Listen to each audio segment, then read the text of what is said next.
Ladies and gentlemen, welcome to my fantasy football waiver wire pickup edition. The players that you need to add going into week 4. Just to reiterate, these are players below or at 50%, with a few exceptions here and there.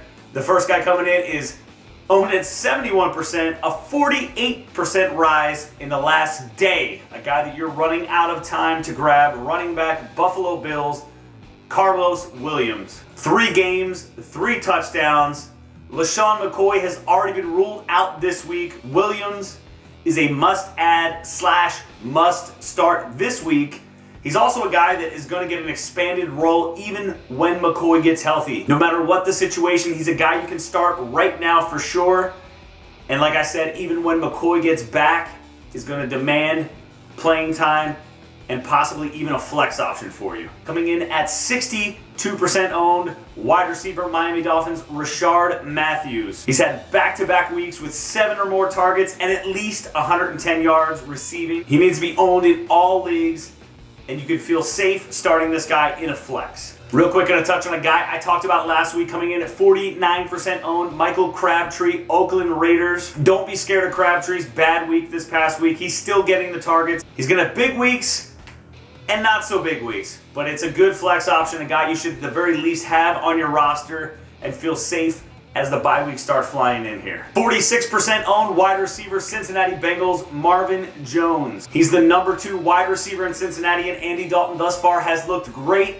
And give me a guy who's going to be opposite AJ Green any day of the week. Back-to-back weeks with touchdowns. Last week he had 94 yards receiving. Jones's talent has never been a question. His health has always been a concern. This is a guy that you need to add, and you feel safe starting him at this point. A guy I've been hearing a lot of noise as far as pickup goes, coming in at 33% owned, Ruben Randall, New York Giants.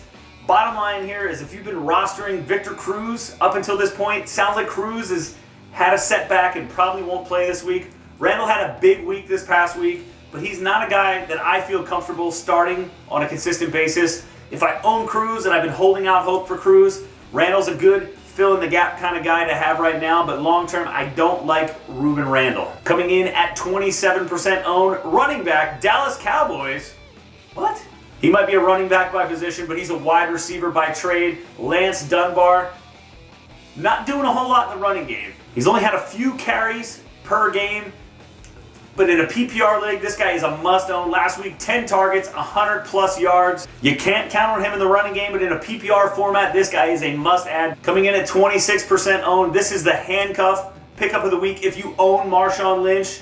Monday night game for Marshawn. Thomas Rawls is the guy you need to add. Lynch sounds at this point like a 50-50. He might play, he might not come Monday night. If you're willing to roll the dice and wait on Lynch, Rawls is the guy you have to have. Be sure to check back. Mason and I will have our weekly NFL prediction video coming up here, where we will pick all the winners and losers for the NFL week 4. Don't forget to check back next week. I'll have more waiver wire pickups for you to help your fantasy team. As always, thank you very much for watching. See you next time.